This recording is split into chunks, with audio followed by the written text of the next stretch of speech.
Bendiciones a todos, Dios los bendiga. Bueno, antes de comenzar, queremos darle las gracias a Dios por estos días hermosos, maravillosos que pudimos disfrutar, mi amada Isabel, celebrando nuestro 21 aniversario en compañía de algunos hermanos y pudimos ver lo que Jesús, Él dijo: en esto conocerán todos que son mis discípulos, en que se amen los unos a los otros, y el mundo creerá que son mis discípulos y creerán también en Él cuando estemos en unidad. Y pudimos ver cómo podemos compartir en unidad, a pesar de que tengamos diferentes tipos de creencia, porque pues fuimos con otros compañeros de viaje, otros hermanos, pero lo que nos une pues es el Señor, el amor a Dios. Y le damos gracias a Dios por todo eso, porque estuvo maravilloso. Y, y quiero compartirles, continuando con el tema que vimos el domingo pasado: la iglesia de Cristo no es la que ves. Ahora el título es el modelo de iglesia que Jesús diseñó. No queremos romper el hilo. A partir del martes comenzamos con los devocionales que estamos viendo acerca de la segunda venida, pero los domingos estaremos viendo acerca del modelo de iglesia que Jesús diseñó, porque la iglesia de Cristo no es la que vemos, tristemente. Pongan mucha atención en el día de hoy: el modelo de iglesia que Jesús diseñó. Colosenses 1:10 al 23 dice: para que andéis como es digno del Señor, agradándole en todo, llevando fruto en toda buena obra y creciendo en el conocimiento de Dios, fortalecidos con todo poder, conforme a la potencia de su gloria, para toda paciencia y longanimidad, con gozo, dando gracias al Padre que nos hizo aptos para participar de la herencia de los santos en luz, el cual nos ha librado de la potestad de las tinieblas y trasladado al reino de su amado Hijo, en quien tenemos redención por su sangre, el perdón de pecados. Él es la imagen del Dios invisible, el primogénito de toda creación, porque en Él fueron creadas todas las cosas, las que hay en los cielos, las que hay en la tierra, visibles e invisibles, sean tronos, sean dominios, sean principados, sean potestades. Todo fue creado por medio de Él y para Él. Y Él es antes de todas las cosas, y todas las cosas en Él subsisten, y Él es la cabeza del cuerpo, que es la iglesia, el que es el principio, el primogénito de entre los muertos, para que en todo tenga la preeminencia, por cuanto agradó al Padre que en Él habitase toda plenitud, y por medio de Él reconciliar consigo todas las cosas, así las que están en la tierra como las que están en los cielos, haciendo la paz mediante la sangre de su cruz. Y a vosotros también, que erais en otro tiempo extraños y enemigos en vuestra mente, haciendo malas obras, ahora os ha reconciliado en su cuerpo de carne por medio de la muerte, para presentaros santos y sin mancha e irreprensibles delante de Él, si en verdad permanecéis fundados y firmes en la fe, y sin moveros de la esperanza del Evangelio que habéis oído, el cual se predica en toda la creación que está debajo del cielo, del cual yo, Pablo, fui hecho ministro. Y la segunda escritura es Romanos 11:36, que dice: porque de Él, de Cristo, y por Él y para Él son todas las cosas. A Él sea la gloria por los siglos. Amén. Si todo fue creado por Él y para Él, como acabamos de darnos cuenta, pues entonces la iglesia, como hemos estado estudiando, es de Él. Pero hay una interrogante: ¿por qué el modelo de iglesia que Jesús diseñó no es la que vemos ahora? Muy atentos. Les estaré dando muchas escrituras, pero también leeremos algunas escrituras. El título es el modelo de iglesia que Jesús diseñó. Y la pregunta es, ¿sabes cómo es? ¿Por qué necesitamos volver a ese modelo? Todos los avivamientos que se han registrado a través de toda la historia de la iglesia han tenido algo en común, que todos han vuelto al modelo original de la iglesia que Jesús diseñó y que tiene como fundamento su palabra, porque Jesús es la palabra revelada que se hizo carne y habitó entre nosotros, como dice Juan 1:14. Nuestro Dios no es un Dios oculto, Él no se esconde, y precisamente su palabra escrita la que revela su persona, su corazón y su perfecta voluntad para cada uno de los que formamos su iglesia. Pero ¿qué dice Dios de su palabra? Dice que es Cristo, el Verbo hecho carne. Y muy atentos, escuchen y luego estudien con calma todas estas escrituras. Dice que el hombre vive y se alimenta de su palabra en Mateo 4:4, que es eterna. Mateo 24:35, que el que se avergüence de su palabra, Dios se avergonzará de él. En Marcos 8:38, que el que la oye, no que escucha, muy diferente. Ya hemos estudiado eso, es una gran diferencia el oír y el escuchar.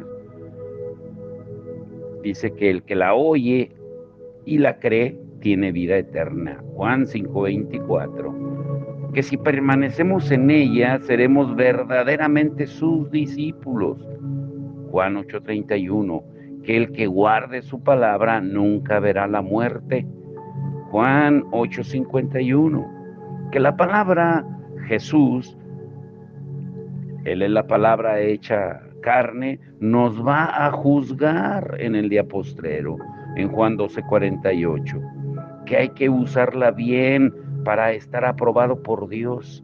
Primera de Timoteo 2:15. Que los que la oyen, no que escuchan, son bienaventurados, doblemente bendecidos. Lucas 11:28. Que la fe viene por el oír de Él, y el oír viene por ella. La fe viene por el oír la palabra de Dios, el escuchar a Cristo. Romanos 10:17. Porque la fe viene por el oír la palabra. Entonces, una pregunta muy lógica es, ¿por qué la fe viene por el oír la palabra y la palabra es Cristo? Grábate esto muy bien. Porque Jesús es el autor y el consumador de nuestra fe. Y si tú no escuchas la palabra de Dios, que es la fe, porque Cristo es el autor y consumador de mi fe, pues entonces no vas a tener fe, como dice Hebreos 12:2.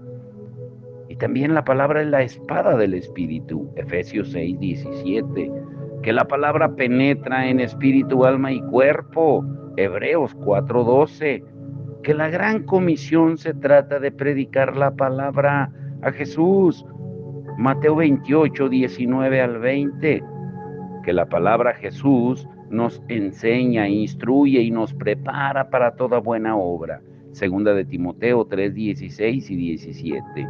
Por eso, escuchen muy bien esto es para entendidos. Por eso Jesús advierte que nadie puede quitarle o agregarle nada, porque de hacerlo, Dios quitará su nombre del libro de la vida. Él lo advirtió en Apocalipsis 22:18-19. Y nada que niegue o contradiga la palabra de Dios puede nacer de él, básicamente porque Dios no puede contradecirse o negarse a sí mismo. Pedro escribió en Primera de Pedro 4:11, si alguno habla, hable conforme a las palabras de Dios. Esto es lo imperativo, lo importante, lo crucial.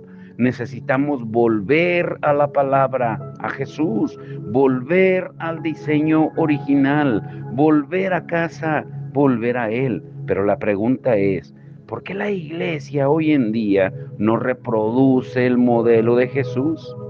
En Ageo 2:9 dice que la gloria postrera será mayor que la primera.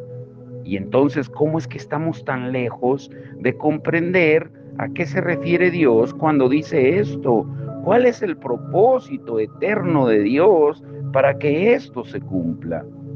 Romanos 8:29 dice, porque a los que antes conoció, también los predestinó para que fueran hechos conforme a la imagen de su Hijo, para que Él sea el primogénito entre muchos hermanos.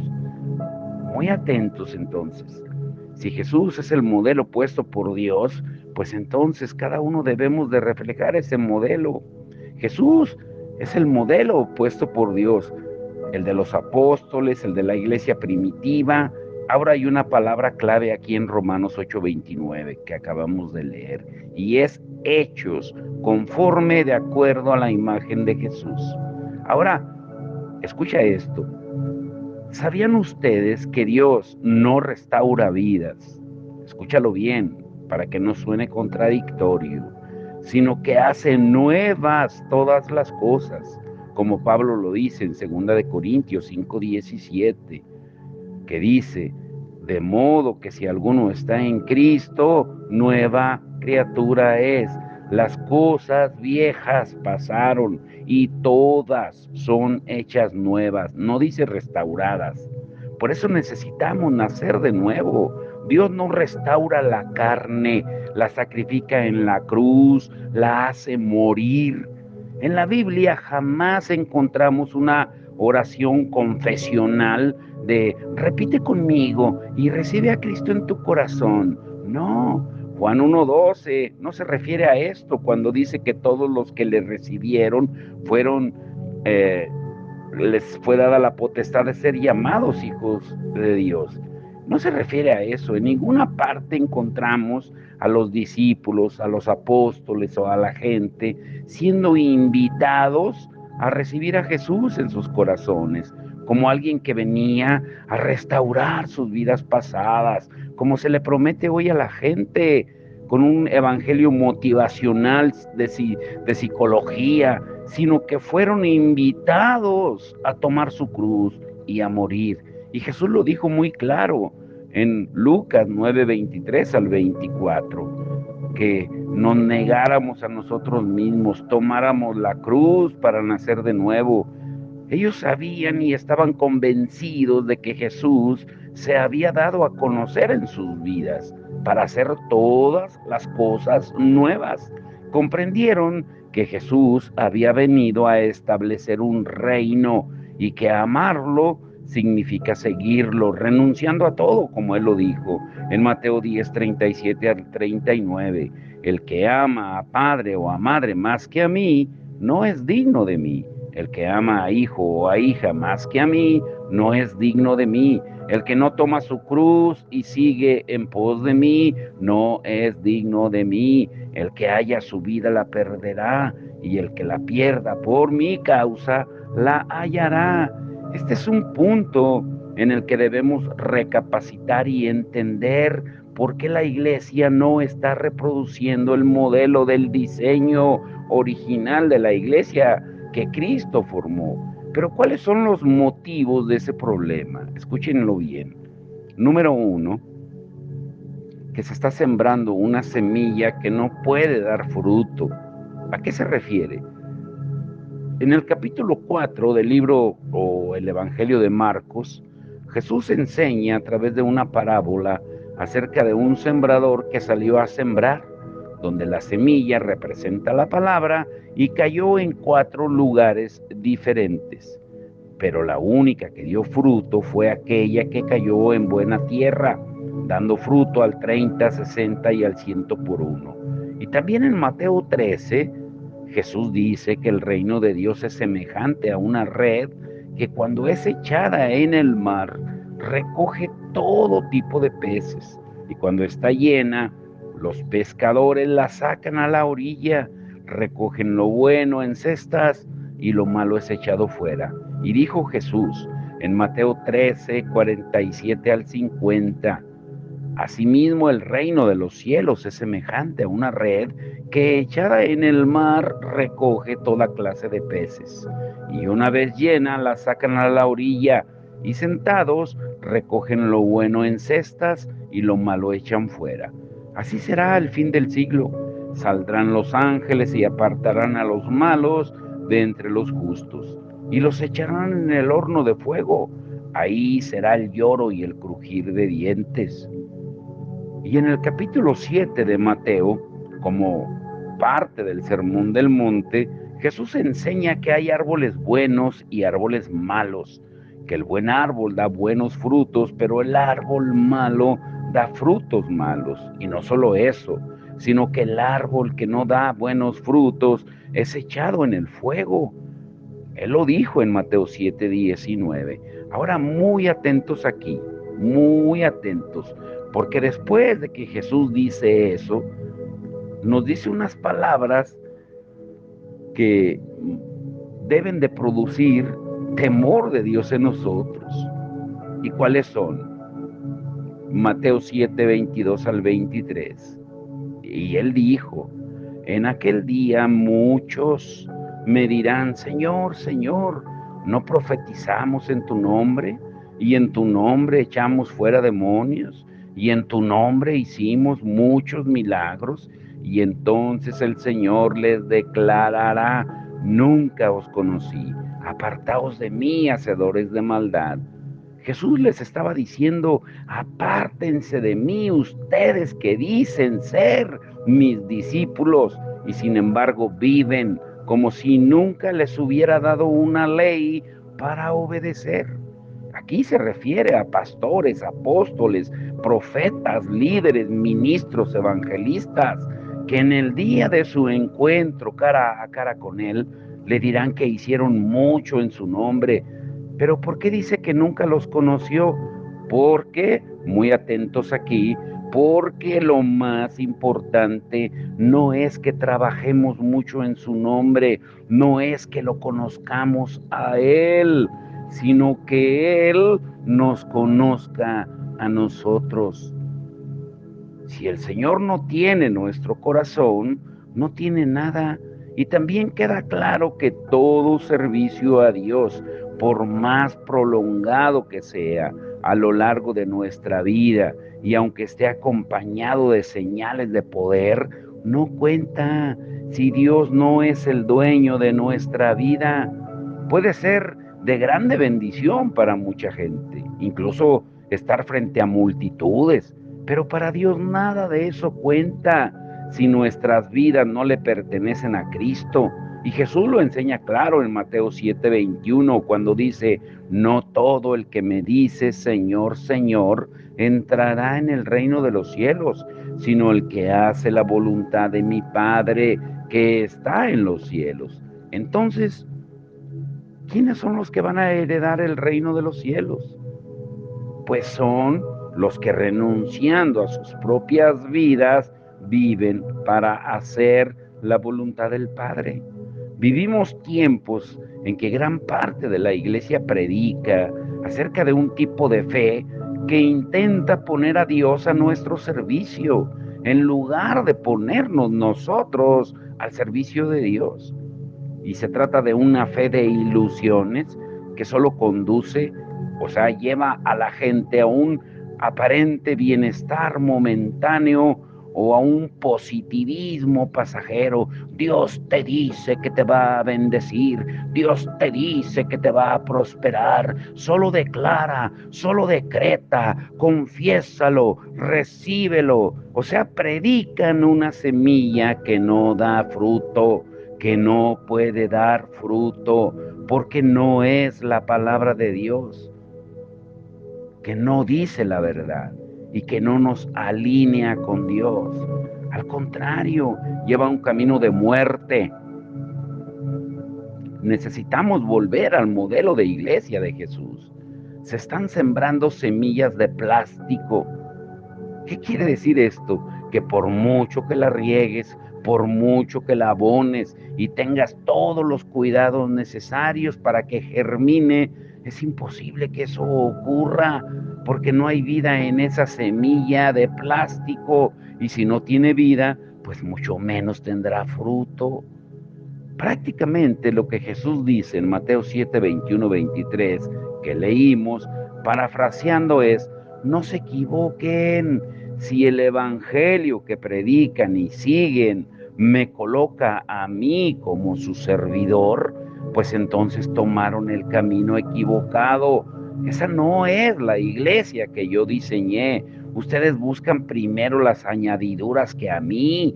Búsquenme a mí primero, no las bendiciones.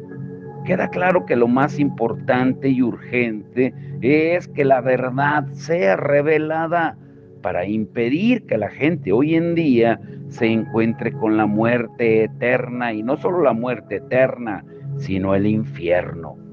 La palabra dice que muchos son llamados y pocos los escogidos. Una iglesia grande en asistencia no significa que todos sean salvos. El camino es angosto, la puerta es estrecha. Jesús vino para que el mundo sea salvo por él. Esa es una gran noticia. Jesús lo dijo en Juan 3:17, porque no envió Dios a su Hijo al mundo para condenar al mundo, sino para que el mundo sea salvo por él. Y Jesús dijo en Juan 14:6, yo soy el camino, la verdad y la vida. Y si Él no es tu camino en cada una de tus decisiones, pues entonces tampoco puede ser la meta. Tenemos que recuperar el Evangelio de Jesucristo, el que anuncia la salvación eterna.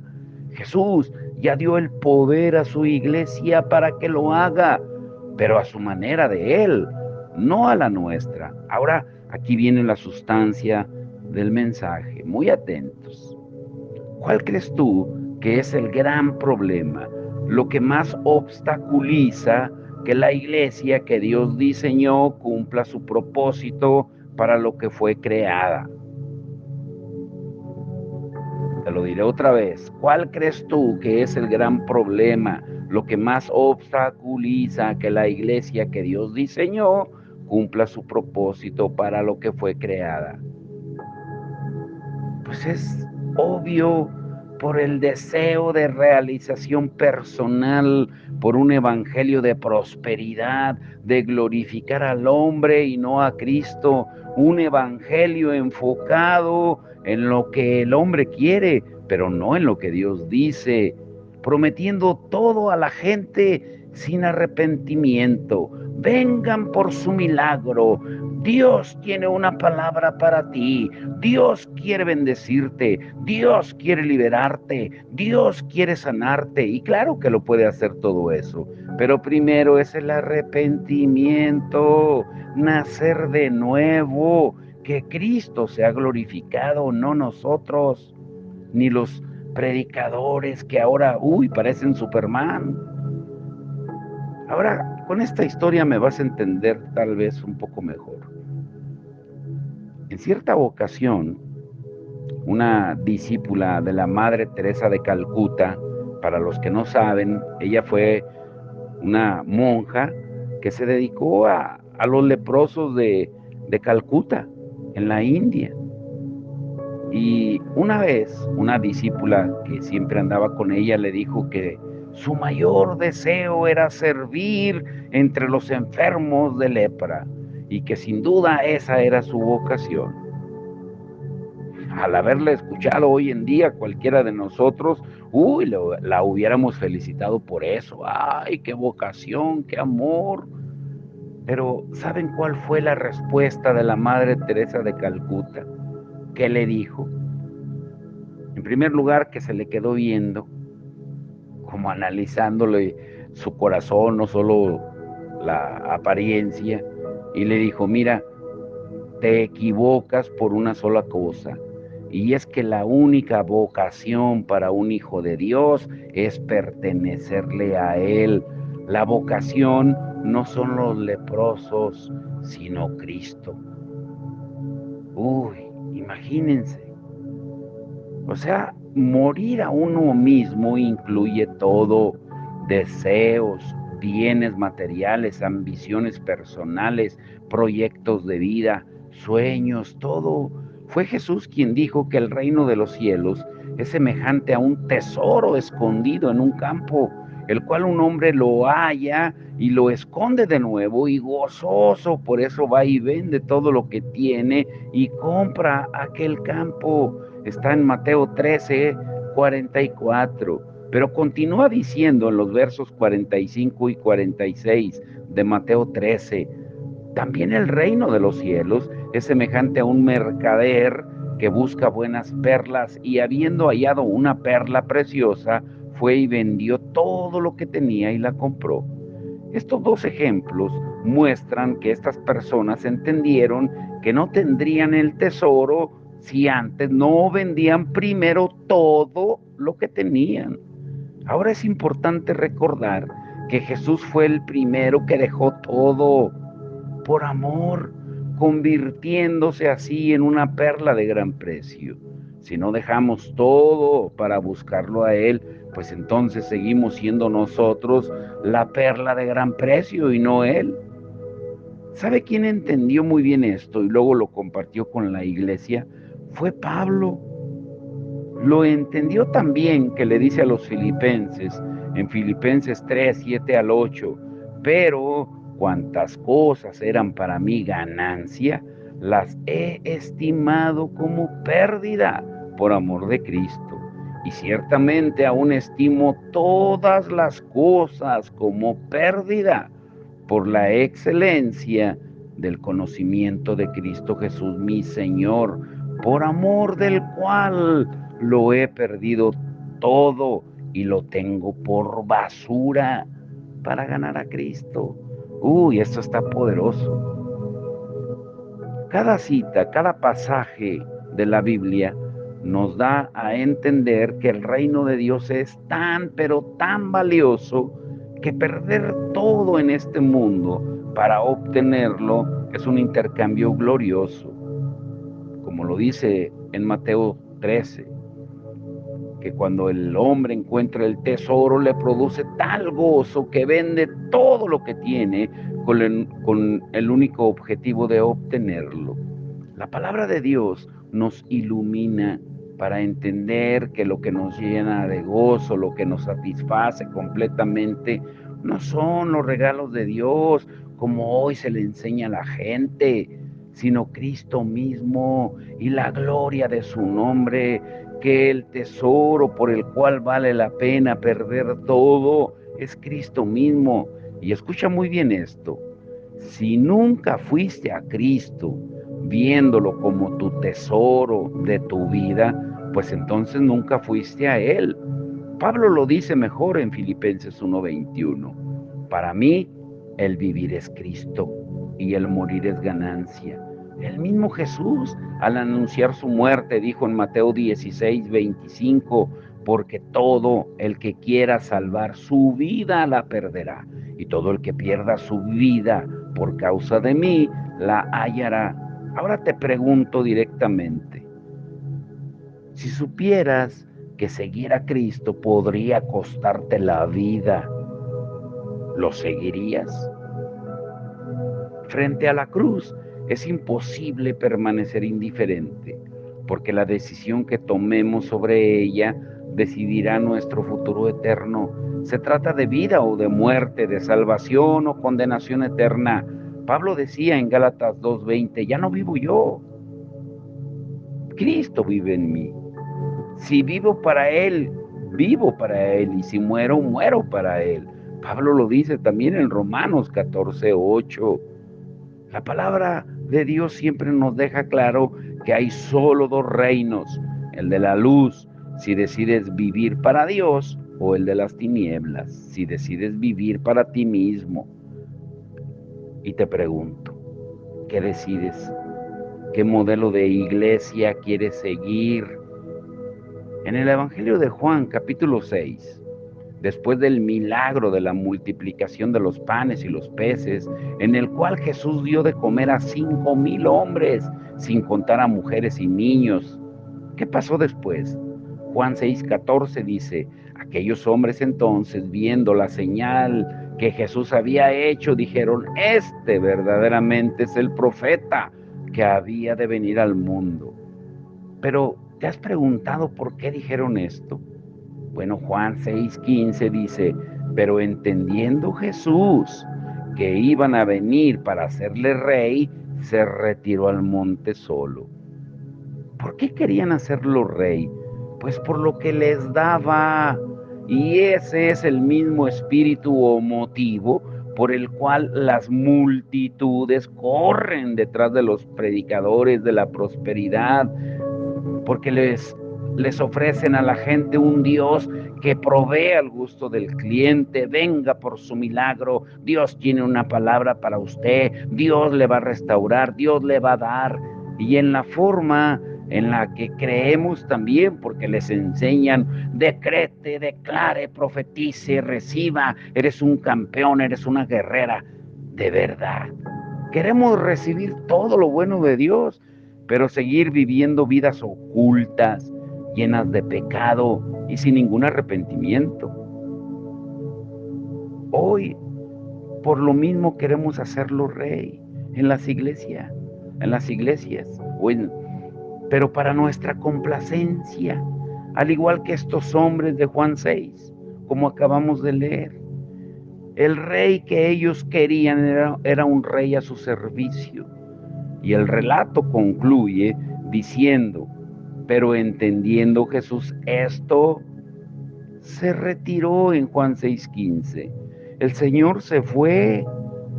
Cuando queremos apoderarnos de Él para nuestro beneficio, para que sea nuestro proveedor de nuestros caprichos, Dios se va. La Biblia dice en Juan 6:25 al 26, aquí da un giro radical, dice, al otro día, estando Jesús en Capernaum, ya del otro lado del mar, la gente lo buscaba y hallándole le dijeron, Rabí, maestro, ¿cuándo llegaste acá? Y Jesús, conociendo sus corazones, sus intenciones, les dijo, escuchen bien, ustedes me buscan, no porque vieron las señales, sino porque comieron el pan y se saciaron. Y la pregunta es, ¿que no es lo mismo que sucede hoy en día? ¿No es lo mismo? Muy atentos aquí para ir concluyendo. Escucha bien esto. La iglesia que Dios diseñó no es para ponerla a nuestro servicio, sino para ponernos nosotros a su servicio. Lo demás viene por añadidura. Y escucha cómo Jesús le responde con palabras llenas de misericordia en Juan 6:27. No trabajen por la comida que perece, sino por la comida que permanece para vida eterna. O sea, no se afanen. Les explicó que al día siguiente iban a volver a tener hambre, pero si comían de él, que es el pan de vida, nunca más iban a tener hambre. Y si creían en él, no iban a tener sed jamás. Si Dios nos diera todo lo que queremos, pues entonces estaría formando un pueblo, una iglesia egoísta, caprichosa, autocomplaciente, pero tristemente lo estamos haciendo cuando le decimos a la gente, venga por su milagro, Dios quiere que seas feliz, Dios quiere bendecirte, Dios quiere restaurarte a tu familia, Dios quiere darte ese trabajo, Dios quiere darte ese ministerio, etcétera, etcétera, etcétera. No es cierto. Lo primero que Dios quiere y manda que es lo que ellos predicaban, lo que la iglesia primitiva predicaba, arrepentimiento. Es más, eso es lo que predicaba la iglesia recién fundada en el libro de los Hechos. En Hechos 17:30 dice, pero Dios, habiendo pasado por alto los tiempos de esta ignorancia, ahora manda. ¿Cuándo manda? Ahora, que todos los hombres se arrepientan en todo lugar. ¿Que se qué? Que se arrepientan. Grábate esto muy bien. El deseo de realización personal es un veneno en el corazón de la iglesia. Te lo diré otra vez. El deseo de realización personal es un veneno en el corazón de la iglesia. Pero ¿cómo? Tal vez te preguntes, ¿que Dios no quiere que me supere? Claro que sí. Pero escucha bien, este deseo de realización personal dentro de la iglesia es un veneno porque es una lista interminable. O sea, muchas veces se anhela tener un ministerio poderoso, una iglesia grande, ser reconocidos, viajar por el mundo, escribir libros, grabar discos, llenar estadios, tener todo lo que había soñado, carro, casa, trabajo, ropa, etcétera, etcétera. Ganar el mundo, como se le enseña a la gente. Sueña y ganarás el mundo. Pero si ganaras el mundo, tal vez te perderías el reino eterno, porque la pregunta que tal vez te estés haciendo es, bueno, pero ¿qué tiene que ver todo eso con la iglesia que Dios diseñó y que desea edificar? Pues precisamente eso, que Dios no nos mandó a conquistar el mundo, a ganar el mundo, sino que el mundo sea salvo por Él. Y por favor entendamos de una vez por todas, no se trata del tamaño de la iglesia, ni de la cantidad de dinero que tengas. Jesús no tenía ni dónde recostar su cabeza. Ahora tampoco estoy haciendo una apología, una defensa de la pobreza, sino se trata de que usemos las riquezas de este mundo para hacer tesoros en el cielo. Se trata de vivir como Jesús vivió. Se trata de que Dios tenga nuestro corazón, que Él pueda contar con nuestra vida para cumplir con el propósito por el cual fuimos creados, que no es otro que fuimos creados para su gloria, como dice Isaías 43:7, Isaías 43:21, o como leímos en Romanos 11:36, porque de Él, por Él y para Él son todas las cosas. Y eso incluye a la iglesia, te incluye a ti y me incluye a mí. Solo se trata de vivir siguiendo su ejemplo, teniendo el mismo sentir que Él tuvo, como dice Filipenses 2:7-11, que no se aferró a ser Dios, sino que se humilló y vino en forma de hombre, se humilló hasta lo más bajo para que el Padre lo exaltara hasta lo sumo, dejó todo, se humilló a sí mismo por amor hasta la muerte, porque Él era la luz que vino al mundo y que vendrá otra vez, porque ese es su propósito. Lo demás vendrá por añadidura. Lo que Jesús busca que produzcamos o reproduzcamos la iglesia, que somos cada uno de nosotros, no son beneficios, sino frutos de arrepentimiento, para que Él produzca el fruto del Espíritu, que no hay otra manera en que venga que no sea por el Espíritu Santo, como Él lo dice en Gálatas 5:22-23, para que venga el amor, la paz, el gozo, la paciencia, la fe, la bondad, la mansedumbre, el dominio propio en nosotros. Y quédate con esto. Pablo dice en 1 Corintios 7:23 que fuimos comprados a precio de sangre. Escucha bien, grábatelo muy bien, para que el próximo domingo entiendas de por qué el Señor quiere que volvamos al diseño original de su iglesia. 1 Corintios 7:23 dice que fuimos comprados a precio de sangre.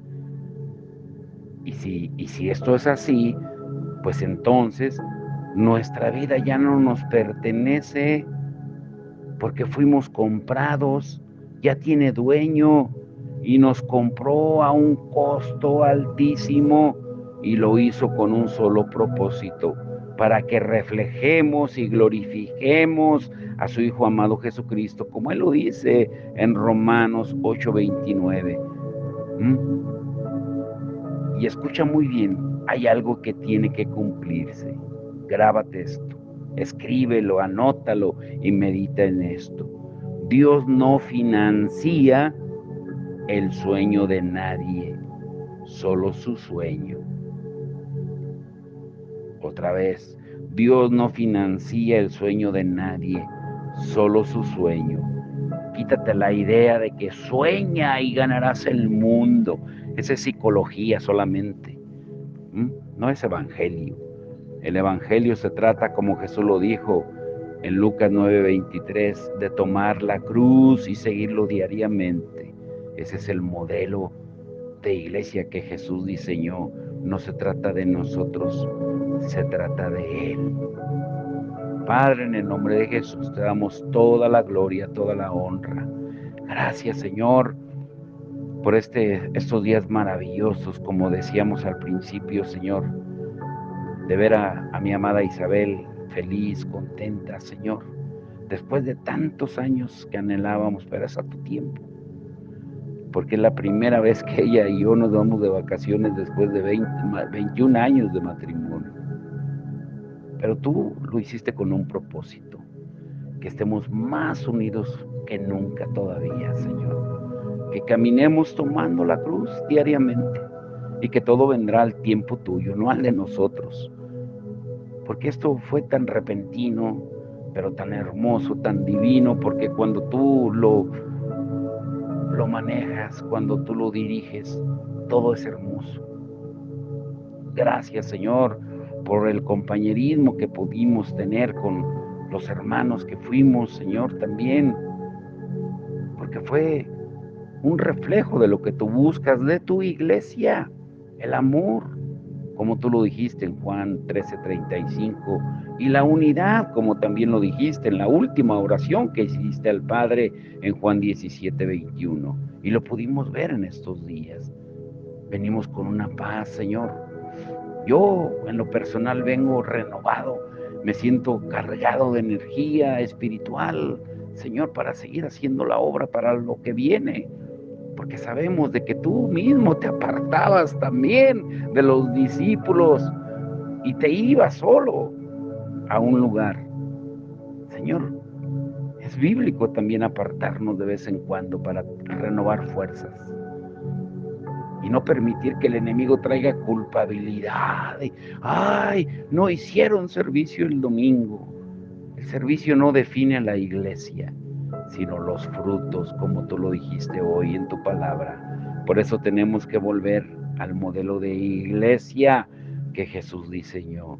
Señor, sabemos de que tú eres nuestro proveedor, que tú eres nuestro sustentador y que para lo que viene, Señor, para este fin de año, para lo que se tiene ya organizado, planeado, orado, Señor, para los regalos de esos niños, para lo que tú vayas a hacer, que tú eres el proveedor de todo. Te damos toda la gloria y la honra y que cada hermano que escuche esta palabra, que entienda que la iglesia no se trata de ir a pedir, sino de ir a servir. Como tú lo dijiste claramente, el Hijo del Hombre no vino a ser servido, sino a servir. Te damos toda la honra y la gloria en el nombre de Jesucristo. Amén y amén.